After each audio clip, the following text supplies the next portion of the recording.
Hello दोस्तों, आज की इस वीडियो में हम बात करेंगे जो national payment corporation of India है, जिसने हाल फिलहाल में जो यूपीआई पेमेंट से रिलेटेड कुछ नए नियम जारी किए हैं जो 1 अप्रैल 2023 से पूरे देश में लागू होंगे। उसी से रिलेटेड हम बात करेंगे कि वो नियम किसके लिए फायदेमंद हैं, किसके लिए नुकसान है, किन खातों पर, किन यूपीआई पेमेंट्स पर वो लागू होंगे, ये सब हम बात करेंगे। और यूपीआई बेसिकली है क्या। तो सबसे पहले अगर हम इस वीडियो में बात करते हैं तो यूपीआई क्या है, तो यूपीआई का मतलब होता है यूनिफाइड पेमेंट इंटरफेस, यानी जो यूपीआई है वो एक रियल टाइम पेमेंट सिस्टम है। अब सिंपली समझिए कि देखिए, जब आप पुराने जमाने में क्या करते थे कि यदि आपको एक बैंक से किसी दूसरे बैंक अकाउंट में पैसा ट्रांसफर करना है तो आपको बैंकों के चक्कर लगाने होते थे।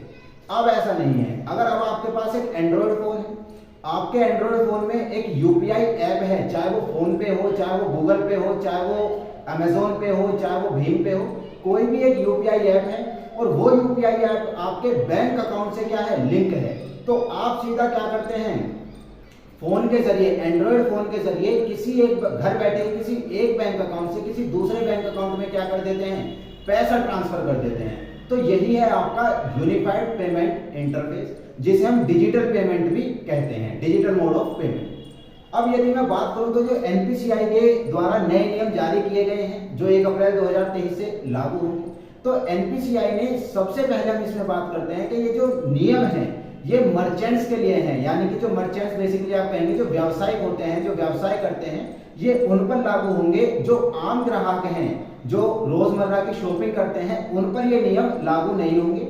उन्हें कोई भी क्या है, जो पीपीआई फीस आप सुनेंगे तो पीपीआई फीस उन्हें कुछ नहीं देनी होगी, कोई आपको इंटरचेंज चार्जेस भी नहीं देने होंगे। जो आपके आम ग्राहक हैं उन्हें कोई वो नहीं है। लेकिन जो आपके मर्चेंट्स हैं, व्यवसाय खाते हैं, उन्हें क्या होगा, एक पीपीआई फीस देनी होगी। यदि कोई मर्चेंट प्रीपेड वॉलेट से क्या करता है, ट्रांजैक्शन करता है, पेमेंट ट्रांसफर करता है, तो उसे 1.1% की क्या देनी होगी, पीपीआई फीस देनी होगी। अब ये कितने पर लागू होगी, तो यदि कोई मर्चेंट अपने प्रीपेड वॉलेट, सिंपली समझिए वॉलेट से, कोई मर्चेंट अपने वॉलेट से यदि क्या है 2000 या उससे ऊपर की क्या करता है, पेमेंट करता है, पैसा ट्रांसफर करता है, तो उससे क्या है, उसे 1.1% की क्या देनी होगी, एक इंटरचेंज फीस देनी होगी, एक पीपीआई फीस देनी होगी। और जो आम ग्राहक हैं उस पर ये क्या है, जो नियम है वो लागू नहीं होंगे। फिर इसके बाद अगर वॉलेट की आप जाने तो ये प्रीपेड वॉलेट क्या होता है, तो आप देखते होंगे जैसे आप कोई यूपीआई ऐप चलाते हैं, यूपीआई ऐप बेसिकली फोन पे आप अगर चलाते हैं तो अमेजोन पे चलाते हैं, तो उसमें आपका क्या है, एक ऑप्शन रहता है वॉलेट। तो उसमें क्या होते हैं, पैसे जमा होते हैं। तो प्रीपेड वॉलेट में क्या होता है, यदि वॉलेट से पैसे हैं या क्रेडिट कार्ड, तो अगर आप इनसे ट्रांजैक्शन करेंगे, इनसे पेमेंट करेंगे, तो आपको 1.1% का क्या देना होगा, गवर्नमेंट को चार्ज देना होगा। और ये सिर्फ मर्चेंट्स पर क्या होगा, लागू होगा।